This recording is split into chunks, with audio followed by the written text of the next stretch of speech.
Welcome, welcome, welcome. This is her and Huddle on WOVU 95.9 FM.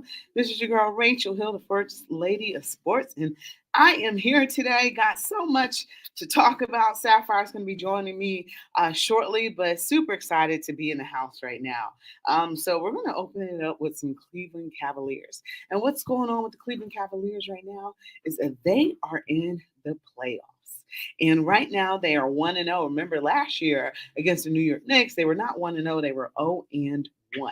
So, this is a series of different events that is taking place right now. And with that being said, last year they struggled mightily. They lost at home. They had home court advantage. They were supposed to win this series. They were number 4 on the Eastern Conference, and they faced number 5, the New York Knicks. And they cannot figure the Knicks out. They got out rebounded. They got out hustled. Donovan Mitchell blames a lot of it on himself. And I do not blame Donovan Mitchell for what happened. What happened is what happened. But also, there's 4 other people out there with him at a time. So, he took it so hard. And I just wanted to say to him, why? He looks at himself as a leader. He looks at himself as the one who is the straw that stirs the drink, the one that gets the troops going and the team going. And, he didn't have it last series, but that means that the other people around are supposed to lift him up, pick him up, and score outside of that because the New York Knicks did what they wanted to do. And that was take Donovan away from the game, take him away from the action. And they double teamed him mostly. So he had to fight through double teams, which is really hard to do. But, Donovan is being double teamed. That means everybody else needs to step up. And they just didn't. So that's part of what happened last season. But, Jared Allen makes self deprecating humor. And, he always talks about how, you know, he always talks about how the lights were bright, too bright, and stuff like that. He makes fun of that quote that he had. And, it's kind of funny now. It wasn't funny at the time, but it's funny now because he's had an amazing season. He's had one of his breakout seasons. He's been a double double king. One of the things last week was he developed a shot, kind of a jumper a little bit, not anything, too far, a couple feet away from the basket. But that's something that, he really hadn't been doing all season. He had pretty much, been dunking and stuff like that. So he is one of the keys to victory. If he can continue going with that outside shot, that's one of the things that will be able to propel the Cavs to victory. People say that they should be able to get past this series really, very quickly. I don't know about that. It's going to be tough on the road. Orlando, is one of those middling teams that hasn't been great. They have one finals appearance, I believe, and that was a couple of years ago. I think they faced the LA Lakers and got beat very soundly. But, it's going to be tough to play in Orlando. They're going to be hungry. They're going to be, fighting. And, we're going to see what happens. But, tonight is a huge game. The Cleveland Cavaliers cannot have any drop off from game 1, which was on Saturday. That place was rocking. It was loud. It was a lot of decibels. And, that place got going. Last year we didn't have it from the very beginning of that series. And New York came in and dominated and stole home court. And it was a gentleman's sweep, 4-1. But the Cavs have the opportunity to redeem themselves because there's a lot on the line. JB's job is on the line. Sasha job is on the line. There's a lot of people. Kobe's job is on the line. So there's a lot of people who could lose with this fallout. I personally think that Donovan Mitchell is not coming back. That's just my personal view. In the media, he gives pretty much straight and neutral answers to the questions of whether or not he's coming back. Dan Gilbert had put out a statement saying he's pretty confident that he will resign, and Donovan was very non-committal to that. He wasn't like, oh, I love Cleveland. I love being here. This is a great town. This is a great city. He's like, I'll talk about it when it's time. very monotone, very no personality when he says that. So I personally think no matter what happens, Donovan Mitchell is gone. I personally think that he's going to go to New York. Like, a lot of the media suggestion he's going to go to New York and play for his hometown Knicks. His dad is in upper management for the New York Mets. So, he's going to go back home. And I think that, he will be one of the people that will help the Knicks get back on the map and possibly propel them to a championship because he gives the Knicks, something that they could be missing. Can you imagine him and Jalen Brunson playing alongside each other? I think that that would be super dope and awesome. But getting back tonight, the Cavs have to establish themselves very early, very often, because in that game also, they let them get within 5 points. The Cavs pretty much led wire to wire, but they, built up a lead and then they let Orlando hang around. You can't do that. You have to take a 2 games to series lead. You can't let them hang around at all. You have to outplay them. You have to make sure there didn't appear to be a rebounding issue in the first game, but you have to out rebound this team. They're a little bit small, somewhat on the interior, so rebounding wasn't an issue. But you have to be able to rebound that ball and give yourself second chance opportunities and second chance points, and that was one of the things that happened. Let's talk about some play. Donovan Mitchell was fantastic as always. One of the questions going into this playoffs was how hurt was he? He did not appear to be hurt in this playoffs. You got great play out of him. He led, he distributed, he played on defense, and this is the kind of game that you need out of Donovan Mitchell for this team to be successful. So that's where you're at right there. He is going to be committed to this team as long as he's here. So you're going to get the best play out of him. So I think that that is one of the things that's going to take place. Is that Donovan Mitchell is, he wants to win. So he's going to do everything possible to win this series to advance. Because if they do make it through this series, and we don't know for sure, but one of the things is if he does make it through this series, Boston is going to wait. Well, Boston has to make it through the series with the Heat. Last year, they did not. They fell victim to the Heat, and which is really shocking and really surprising. So, one of the things that they have to do is get past Miami Heat, but the Miami Heat was missing Terry Rozier and Jimmy Butler. Possibly still could be hurt. So that is, some of the things that's hindering them. They got Kevin Love, who has that playoff experience. They don't have Max Strus anymore, who is now with the Cleveland Cavaliers. So those are some of the things that they're missing. George Bendicki says, I've said this so many times. Your block players need to play in the block and not shoot threes.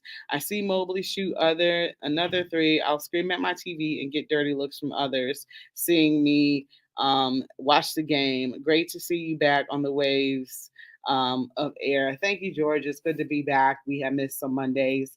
I had some health issues that I had to take care of, but we are back on Monday. So I'm super excited to be here, have you all listening to us, and it's a great thing. So Evan Mobley shooting threes. It's something that he committed to before this summer was shooting and working on his shot and getting better. There's been a lot of talk, and we talked about this last week about whether or not Evan Mobley has been stunted as far as his development and growth goes. And, you can look at that and say, has he really improved? I don't have his numbers in front of me, but if he improves every year by the points that he scored, that means that there's an improvement. You want him in that low block, you want him to be able to be in that paint and dunk and stuff like that and shoot a couple of footers. He's been doing a good job at that. It was funny because when he gets the ball and he's behind the 3-point line, you always get a little nervous and a little scared, and you're just like, oh my God, Evan is about to shoot a three. I don't, know what's going to happen. I don't want him to do this. And then, he made the first two, and you're kind of like, okay, this isn't a bad thing. And you're like, okay, well, Evan, you can take a couple more. I wouldn't look at him as an option with the game on the line to shoot a 3-pointer, But, while the game is going in and we're trying to get our rhythm together and stuff like that, I can, kind of see why they throw the ball to him. But usually for a 3 pointer, Evan is the last resort, and you got to get something off because that shot clock has went down. So that's what I look at those situations. They're kind of in desperation. So, I guess as they are willing to trust him more with that shot, um, they're willing to give it to him a little bit more. And when he makes it, it builds up his confidence. So, he'll never be, Kevin Durant or anything like that, long and rangy. So he never will be shooting jumpers like that. And, expecting him to be like that is too much to expect from him. But, one of the things is his strength is, shooting a couple of feet from the basket and dunking the ball. And, his defense isn't, hasn't really been the best, but you can count on him for a couple blocks and some double doubles. And that's what you need out of him. You need him and Jared to get some double doubles. And B, you got two twin towers, both people who could play center, 7 feet tall.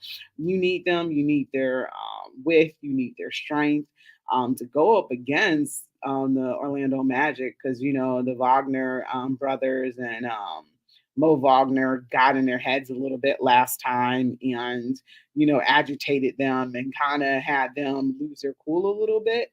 So that kind of sucked a little bit. But, they split the series with Orlando and they went 2 games and 2 games.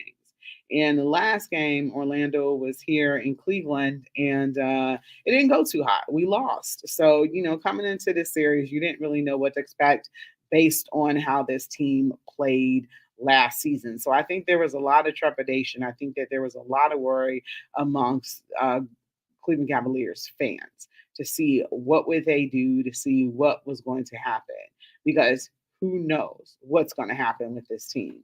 They need to keep it up. JB needs to be drawing up stuff that is going to be the strength of his players during this playoff time. But he needs to be able to put this team in a better place to be able to win.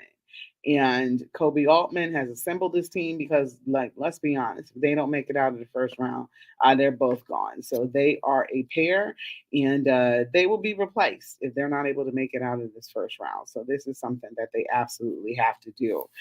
George also says it's right now prime. Whoops. George says is right now prime to be a Cleveland rooter. These Cavs are in the playoffs. The Wahoos have the best record in baseball, and even the minor league hockey league club called the Monsters just won their division and made the playoffs too. I'm smelling some of 2016, George. With the Guardians making it to the World Series, making it to the World Series, the Cavs making the playoffs, and the Browns making the playoffs, and the Monsters. Remember, the Monsters won the Calder Cup. We came very close to winning the World Series, and Stipe Miocic won in his UFC heavyweight bout. So I felt like 216 2016, it was God ordained. But unfortunately, the at the time, Cleveland Indians at the time, Cleveland Guardians now, were not able to win the World Series. Trevor, hi, Trevor. How are you? I'm doing well, Trevor. Trevor, I'm not going to answer that. Thank you for commenting, though. Thank you for being a fan and watching. But I'm not going to answer that. And I think you're being funny, but you're really not being funny. So you can, go away. I'm trying to do something here. So anyway, George, I agree with you. 2016 was just some good vibes overall. Unfortunately, the Cleveland Browns weren't able to win their playoff game as they should have, and that's what happened. So, but right now the Guardians are the hottest team in baseball, so we're going to get to them in a second. But the Cleveland Cavaliers, there's so much that needs to be done because unfortunately, we discussed this last week that they might have thrown that game so they didn't face the 76ers, and the New York Knicks faced the 76ers and got a huge win yesterday. So they were able to get things done. So, that was a great thing. But we're going to go to break really quickly. We'll be right back. You're listening to Her in the Huddle on WOVU at 95.9 FM. We are out of here.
All right, welcome back to Her in the Huddle on WOVU 95.9 FM. This is your girl Rachel Hill, the First Lady of Sports, and and so happy to be here.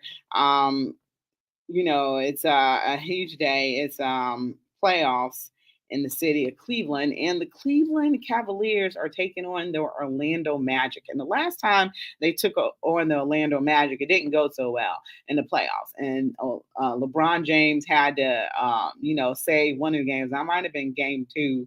Um, might have been game two that he had to save with a 3 pointer, a game winning 3 pointer because they didn't look good. That was when they had, I think, Rashard Phillips, Hedu Turgaloo, Jamal. He was super short. I can't remember what his name, but they were shooting the lights out of the gym that series, and I think that was the year. No, that wasn't the year that they made it to the finals. But that series didn't go so well. They exposed a lot, and Cleveland, I believe, had the best record in all of the NBA, and there was a lot of commercials out with Kobe Bryant and LeBron James, where they had the puppet commercials, thinking that there was going to be a finals match between the two, like they were on the collision course. But alas, it didn't happen because the Cleveland Cavaliers got beat by the Orlando Magic. So how did Darius play? Darius played pretty well this game. One of the things is, he didn't have a ton of turnovers in this game.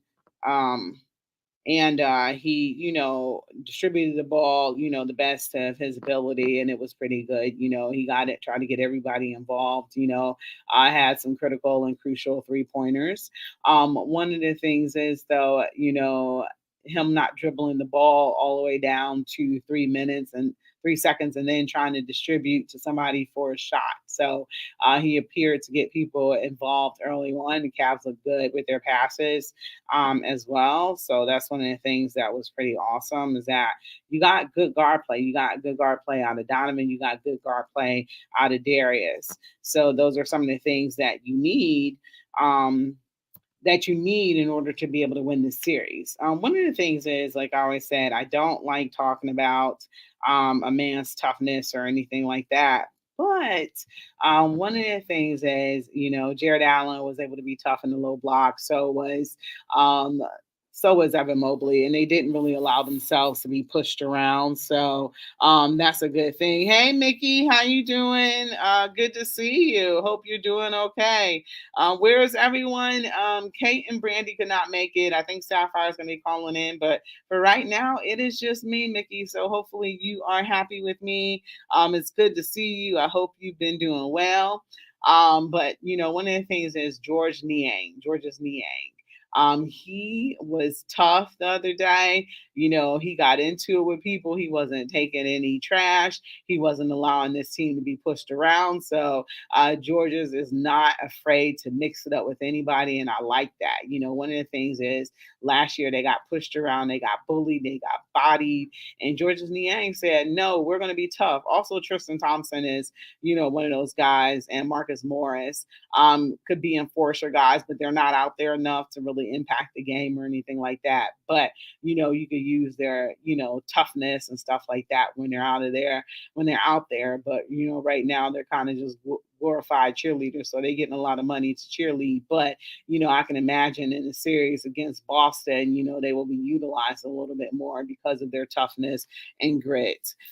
Thank you, Mickey. I always love seeing you too, and I always love your contribution. So happy that you're here.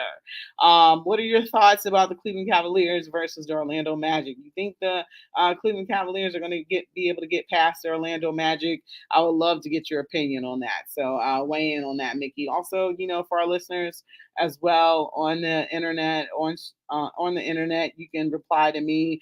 Tell me what your thoughts are, on all of these basketball playoffs. Last night, you had a really good game with the New Orleans Pelicans versus the Oklahoma City Thunder. And man, they were going back and forth. I believe there was over 40 lead changes, and that is a lot. So it was wire to wire. Both teams were able to build up leads a little bit. And, New Orleans came in there in the eighth seed and they almost won that game. So, that was a pretty exciting game. That's what playoffs are supposed to be about because all these games have been blowouts except for the Cavs game. But everybody else has scored. I looked at the scores and everybody was scoring like in 120s and stuff like that. And other teams didn't hit 100. So, the majority of these games have been blowout games except for the Cavs and except for or Oklahoma City Thunder, which is the number one seed in all of the West. So that's another thing that you got to look out for. So far these games have been pretty boring. So you need them to be a little bit exciting and you need it to be spiced up. I don't think series really get going until they go on the road, and that's when you don't know what's going to happen.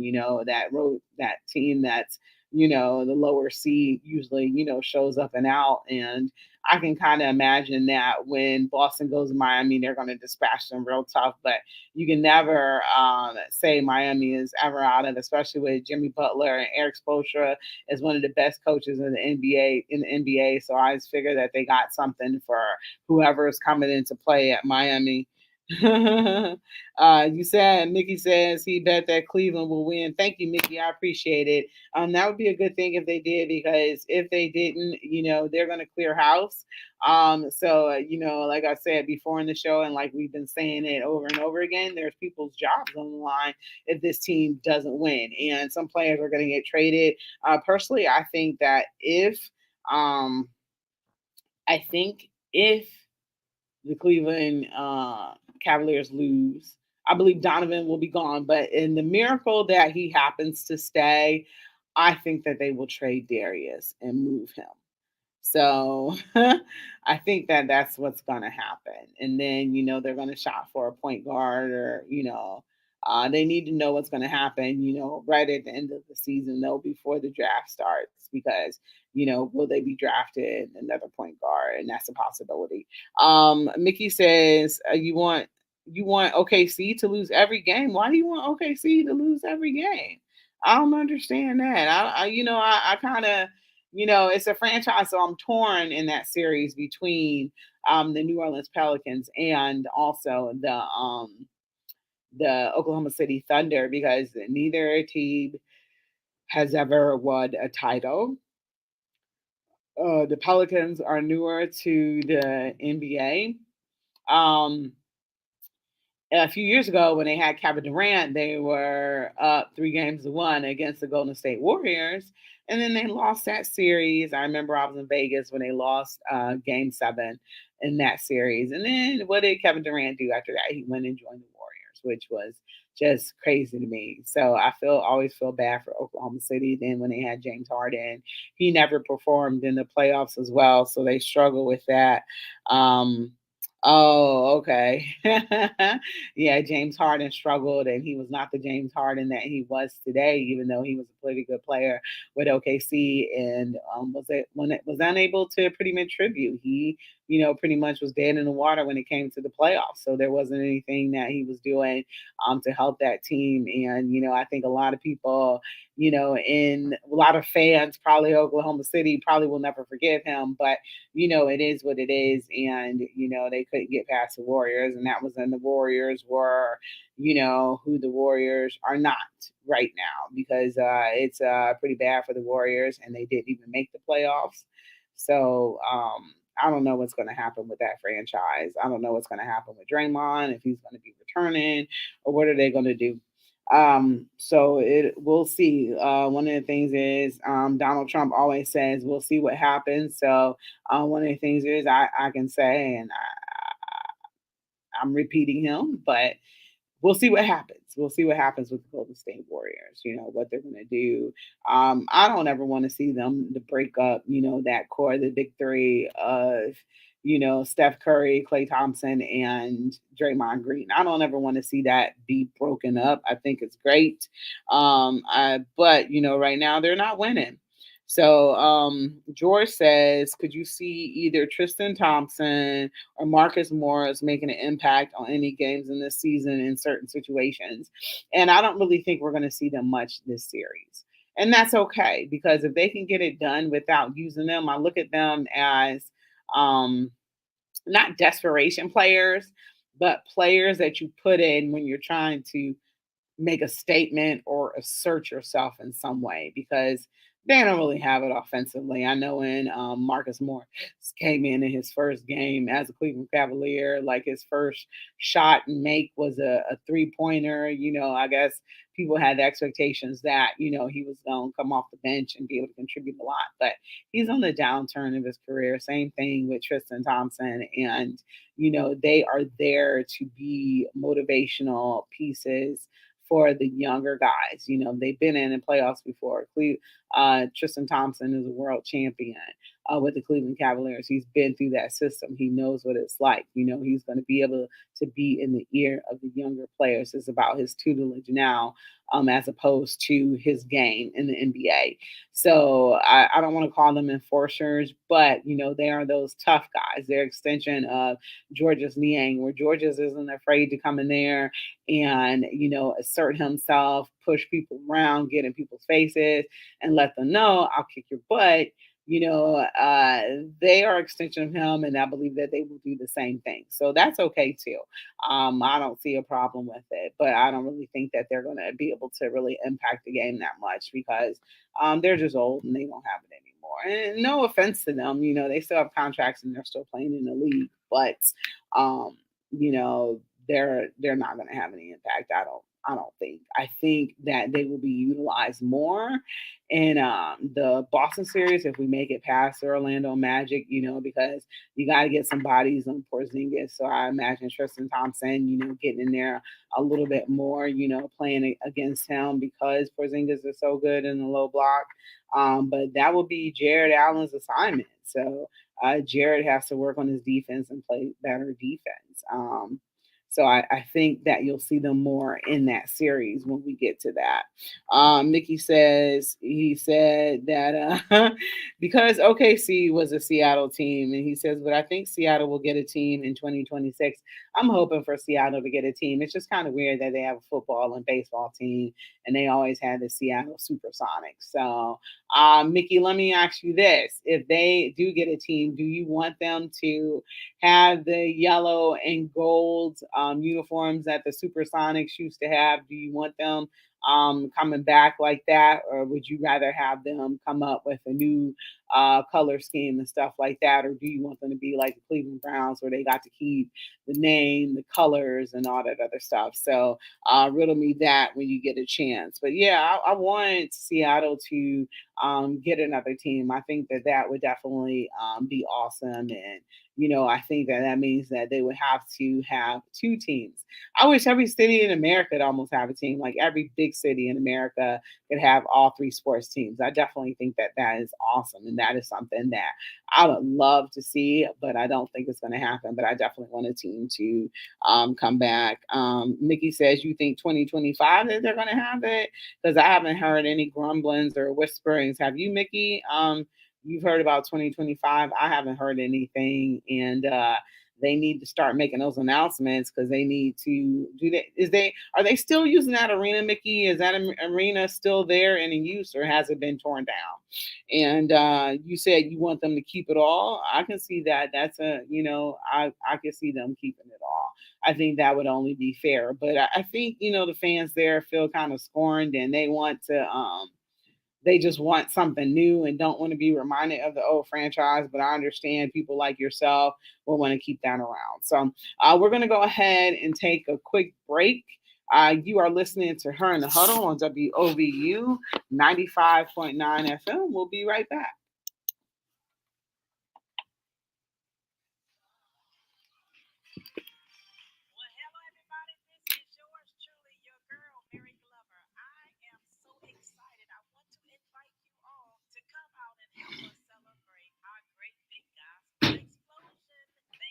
Chris, can you come here with me?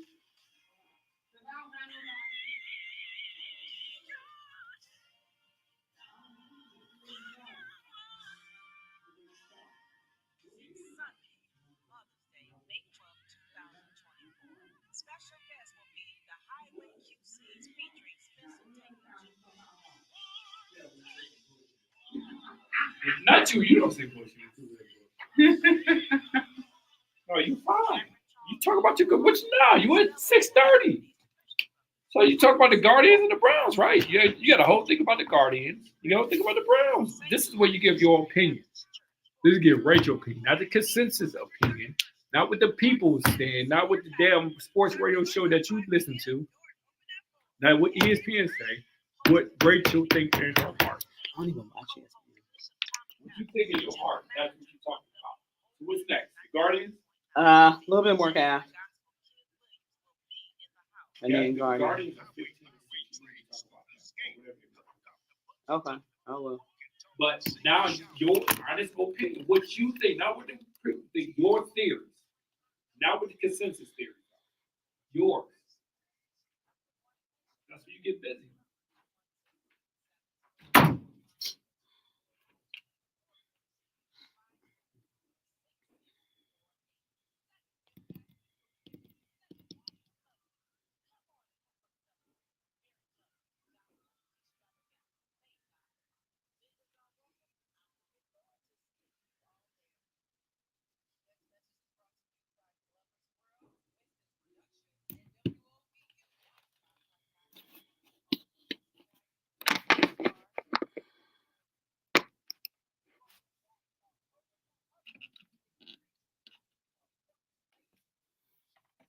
All right, welcome back to Her and the Huddle on WOVU 95.9 FM. Make sure you keep it locked on your regular radio dial at 95.9 FM. Make sure you download that WOVU app so you can have it on the go. You can also listen online at wovu.org. And then also you can contact the station at any time for any questions, comments, or concerns at 216-0959. So, excuse me, 216-271-0959. You're going to need those 3-digit numbers besides the area code. Sorry about that. So I got some comments. From George. George says that he knows in Seattle they built a new arena for the Kraken, and I thought it was feasible for a possible NFL franchise to play in. So yeah, that's probably one of the things that they had in mind, that the NBA was going to come back, and they was just going to switch out the floor like they do in a lot of other cities that have a basketball team that shares an arena with another team. So yeah, they probably did that for the possibility of coming back. So there you go, Mickey. You have it already. So they already have a space to play. Now they just got to bring back the basketball team, because I'm sure people in Seattle are starved for them to come back. So with that, and then Mickey says it's called the Climate Pledge. The Kraken play there. Okay, so they're in a position to get a team back and play some basketball. So I'm happy for y'all. So that's definitely good. So we'll see what happens in the future with that. Um, what do the Cavs need to do to be successful besides win the game? I think some of the things that they need to be successful is to control the play in the low block area, to play defense, to body up defenders. Obviously, being out rebounded is a problem. So they want to be able to control the rebounding of the other team as well as their own rebounding. They need to offensively rebound as well from them wayward shots. There are some ugly shots that they were taking, so they need to, be able to get those offensive rebounds and get those balls back and be able to try to put them in the bucket again. Also, they need to work on their 3-point defense. One of the things is you don't want to allow Orlando to be able to jay it like you have other teams. So Orlando didn't have a ton of 3-pointers, so that's a good thing. So you're limiting that. But during the season, they kind of got, some teams got really hot against them and they had no 3-point perimeter defense. So those are some of the things that they need to do to be successful. And also, JB needs to draw up those offensive sets. So that's another thing that he needs to do. So once you can use some of those combinations of issues, not issues, but you use some of those combinations of things that need to take place, I think that they can be successful to get out of this series. um So they brought in George Niang and Max Strus to have them, be able to shoot from the perimeter. Like I talked about last week, George Niang has played all season long in every game. So his durability hasn't been a great thing. He's been a contributor to this offense as well. You brought them in because they needed shooting ability. He came from the 76ers, one of the best teams in all of basketball. So Donovan Mitchell recruited him and Max Strus to come here as well. So, I feel like, Donovan's recruiting players. He has some investment in Cleveland. Probably not enough investment to stay here, but he definitely has some investment in Cleveland. So, we want to keep him here, even though that's probably not going to happen. But, at least he's laying the foundation that, this team might be okay in his departure. So I think that those two additions can definitely help out, with this playoff run as well. Who needs to step up? I'd say Jared Allen is going to be one of your X factors in this series. We talked about that a little bit last week when we had Nick Toombs on from VBSN Radio. We talked about who our X factors is, and I believe it's Jared all the way. Jared had a great game 1-2. So if he can continue to keep this up, what he's doing, I think that this team will be able to be super successful. Going into that next series, though, it's such a tough call. Boston is just, they look good. They beating everybody. They beating everybody badly. Last season, the Cavs went 3-1 against Boston. Boston didn't make a ton of changes in the offseason, but they retooled. I guess they was tired of losing when they were been the best team in all of basketball. And this year they just said, I'm coming for everything that I was told I couldn't have. So that's definitely going to be something that, that's a whole nother time for a whole nother day, provided the Cavs get there. This is still a 7-game series, still a lot more games to go, but I don't want to think about what possibly could be looming next after we get out of this series, because it's going to take, it's going to take a lot. And the Boston Celtics were 3-1 against us this season, and it took a Dean Wade eating a Flintstone vitamin to be able to help us win this game. So, it was just like, those power banks in like a video game. He had, all the power or whatever, all the power points, and then, he just went a little bit crazy. So you're going to need another performance like that from Dean. But right now, Dean is injured. So you're not getting anything from him. So that's a sad thing. So George says, on my wine and gold wish list, better 3-point shooting, passing the ball, upping the assist number, or of controlling the play, and play defense, and please no letdowns. I understand, George, you definitely want to try to sweep this team. I don't know if it's going to be possible. Could they do 4-1? I think, that definitely is possible. So you want to get in there and try to be able to disrupt Orlando and be able to do what New York did to you last season. You want to be able to do that. So you want to be able to go into Orlando and steal one and send them packing. You got to do it as soon as possible, because you're going to need, if you make it to the second round, you're going to need all the help you could possibly get, all the rest you could possibly get, all the film watching you could possibly get. You're going to need it all.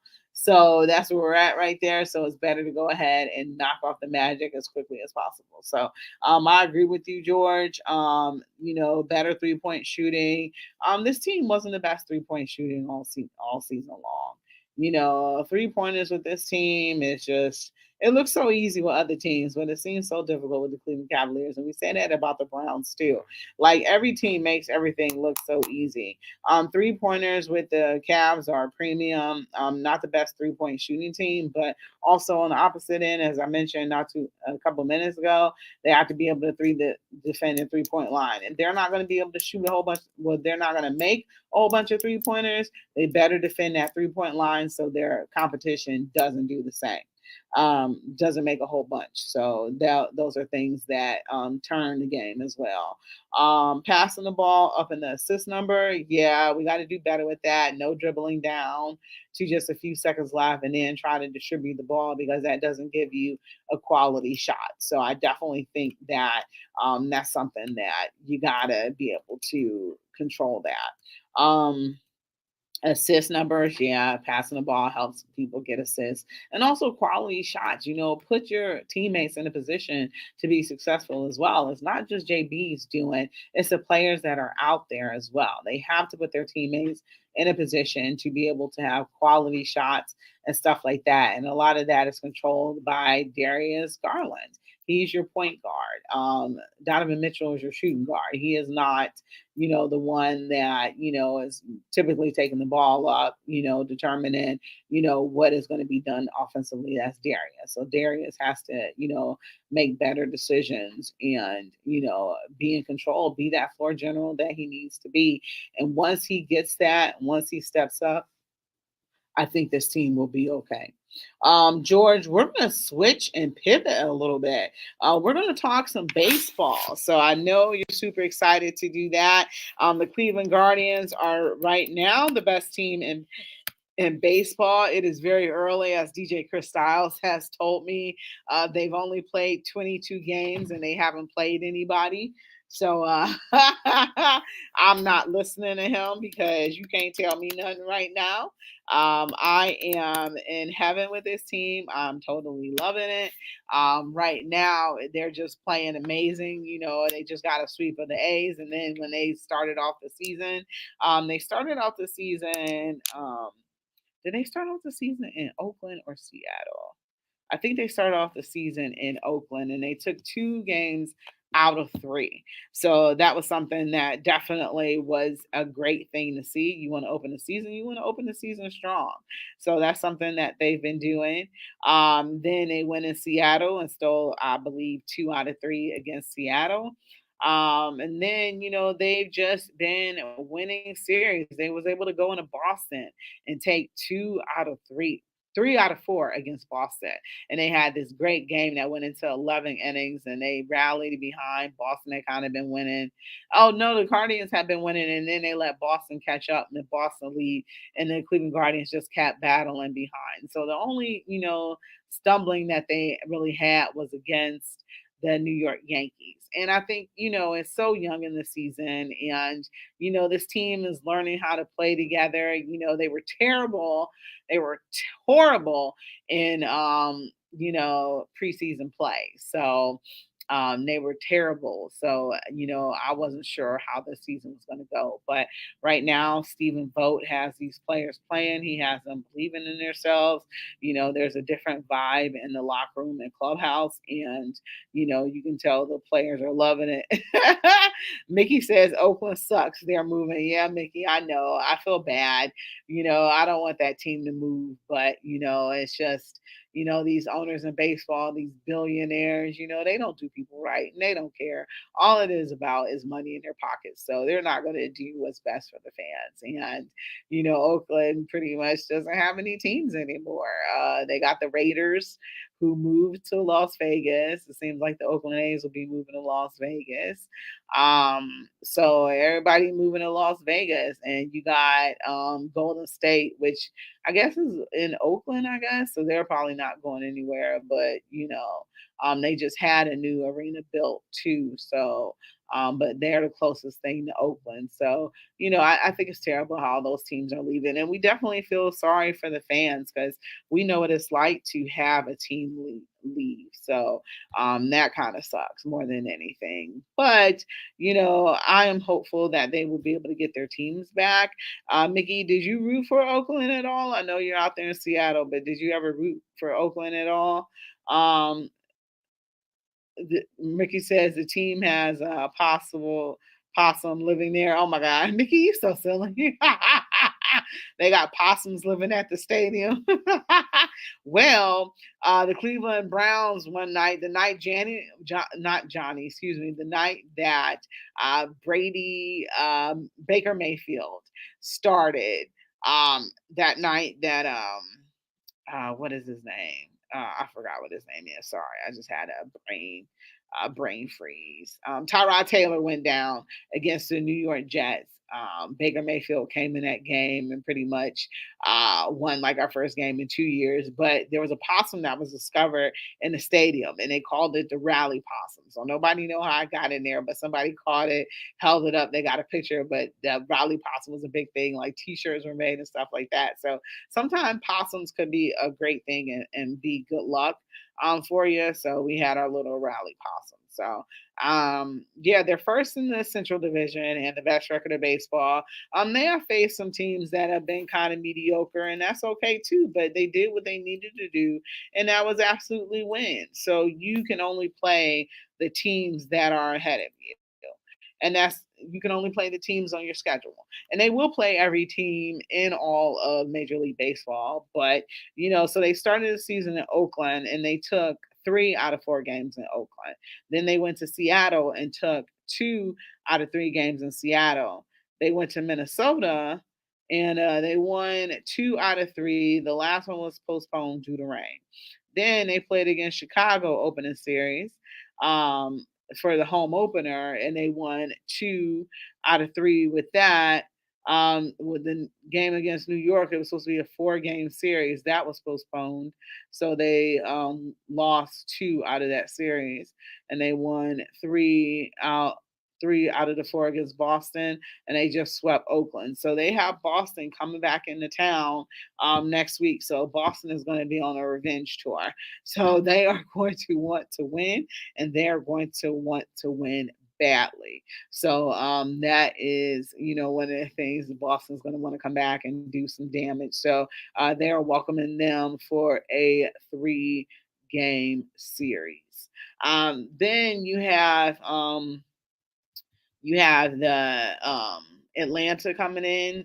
No, they're going on the road to Atlanta, so that's kind of gonna be a tough team because Atlanta is pretty good, and I believe they are leading the NL.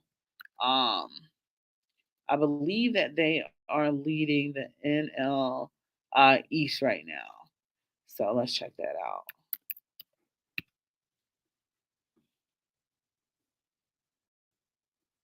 Just waiting for the NL East. Yeah, the Braves are at 14-6. So that is that series could be a little challenging. It's a little hard to play down there as well. But I definitely think that they can win that series. And then they're on the road against Houston, which is not having a good season right now. AL, they are in the AL. They are in the AL West. So Houston is not really having a good year so far. They are 7-16. Dusty Baker is no longer their manager. I don't know if it has something to do with that, but they played in the ALCS last season against the champions, the Texas Rangers. So you have that as well. So I think that they can go in there, and if they can go 2-3 against these teams, I think they really can show that. And these are decent teams, so if they can go still 2 out of 3 of both of those series on the road, I think that they'll be okay. And then they have Detroit, at home. So one of the things about Detroit is that they are doing their thing. Detroit is playing really well. So um, that's a matchup, that can have implications, and that's a matchup that can have implications in the division. So AL Central. Let's see exactly where they are at. AL Central.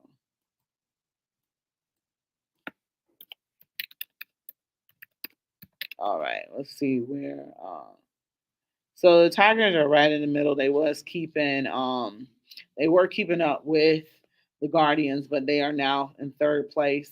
The Royals are 13-9, so they are in second place. Who would have thought that the teams that stunk up the division the most are leading the division? So you got the Guardians in first place at 16-6. You have the Royals in second place at 13-9. You have the Tigers in third place at 12-10. You have the Twins at 7-13. And you have the White Sox at 3-18. Good Lord, the White Sox.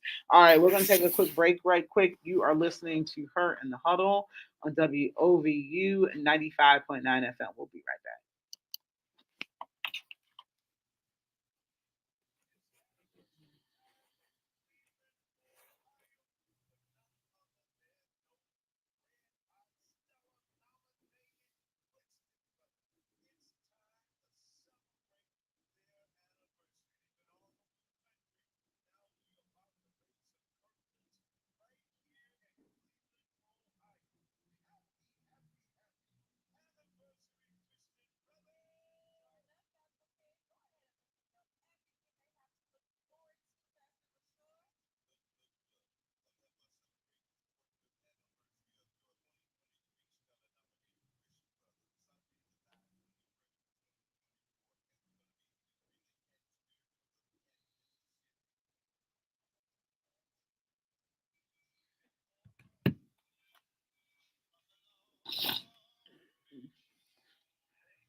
Welcome back to Her in the Huddle on WOVU 95.9 FM.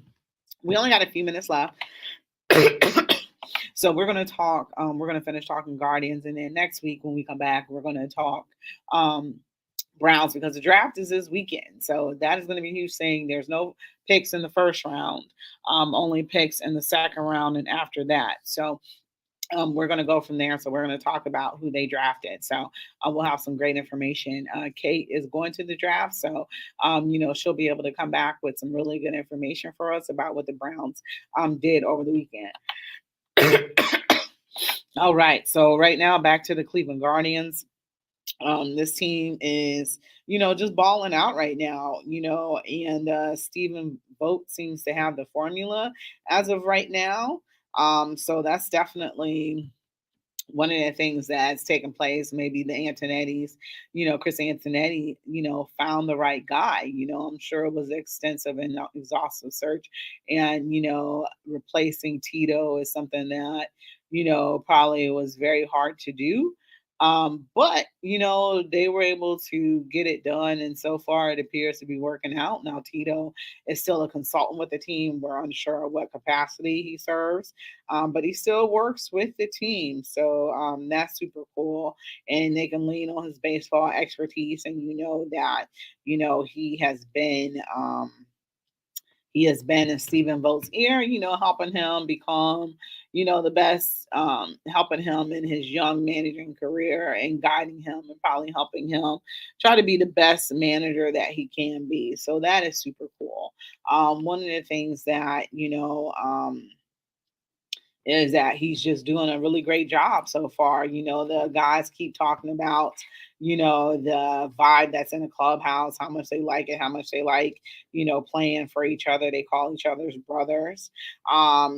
Tristan had a better outing against the Oakland A's, but I'm just wondering how long it's going to be before that elbow becomes an issue and he's out longer than what he's supposed to be. So that is my fear. I feel that if Shane and him had, well, Tristan is just, one bad outing away or one injury away from having Tommy John surgery and being done for the season.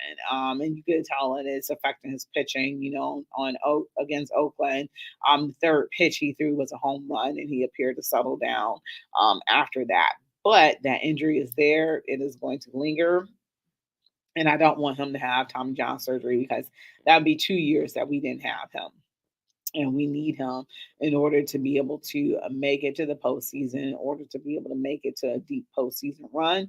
We also, needed Shane Bieber as well, but that is not an option. So, I just wish that they had the surgeries and this wouldn't be an issue right now because they would have been rehabbed and they would have been back in the saddle and on the mound. But right now, you got some pitchers, that are doing well, Tanner Bybee, Carlos Carrasco has even came in and been a pitcher for us. It's kind of ugly when Carlos Carrasco goes in there, but as long as he's able to get us a victory, Emmanuel Clase is going into games and saving us. So Logan Allen isn't doing a bad job. Our bullpen is getting in there. Scott Barlow has been getting up there and mixing things up.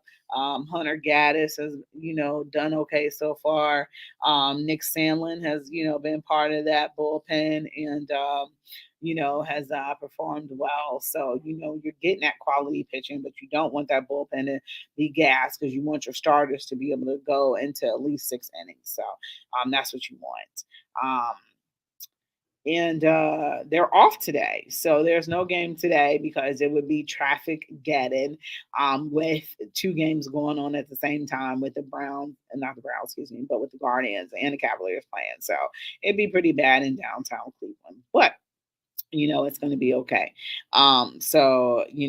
Good. The Cavs are, about to start in about 12 minutes. So they're going to be set to play. As I was talking about with the draft, next week we'll have that, we'll have our show, which we talk about. We'll grade the draft picks and what we think about them, how they'll be able to fit in. One of the things is they need some defensive tackle help. Do they really need corner help? Because one of the things is, they're talking about getting rid of Greg Newsome, which I hope they don't do. I think that he has performed up to the best of his abilities. He kind of got burnt against the Texans, but everybody else kind of did too. So that's where we're at. I want to thank everybody for listening to that today. You've been listening to George says best record in baseball right here in Cleveland, but our weather is a crapshoot. You don't know what to expect. Attendance is April is always crappy. Yeah, get out there and support this team. You listen.